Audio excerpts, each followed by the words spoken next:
Yes, ready, start. Infrastructure development is the very backbone of any strategy aimed at achieving higher growth and large scale employment generation. However, an unfortunate impression gained ground after the first phase of liberalization that the government will have less and less to do with infrastructure development. As a result, a slowdown has taken place in investments in this vital area of the economy. My government will substantially increase investments in infrastructure development.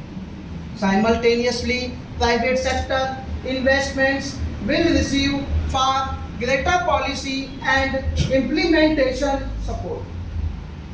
The Minister for Power has just recently announced wide regaining initiatives on the power front. My government will take firm decisions and also support firm decisions of state governments to bring financial viability to the power sector. The state electricity boards are bankrupt and need restructuring. The drain on internally raised resources has to stop. In this regard, the country should take note of the bold but painful steps the Andhra Pradesh Chief Minister has taken to guard and raise the viability of power generation and distribution in his state. We also support in this regard the initiatives of the Odisha government. Delays in implementation have been the bane of infrastructure projects in India. They have led to not only cost and time overruns but also loss of opportunities in downstream income and employment generation. This neglect and waste will be positively addressed towards this end. The Prime Minister's office will directly monitor all projects capitalized at more than rupees 100 crore each in the areas of power, roads, bridges and dams, irrigation, telecommunication, oil and energy, railways, ports and airports.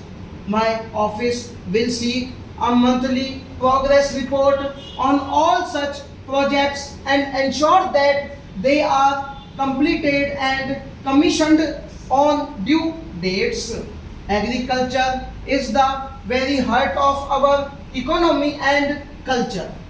Farm production has to reach a growth rate of at least 5%, otherwise our goals of overall income growth and employment generation has also our promise to build a hunger-free India by the year 2010 will remain unfulfilled.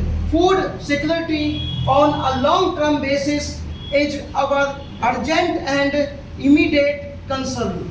Government plans to earmark substantial plan funds for public investment in agriculture, rural development, irrigation, horticulture, afforestation, wasteland development and related rural infrastructure. We will also pay special attention to the modernization of the agro-processing industry. It has immense potential for employment generation in the country. Now stop.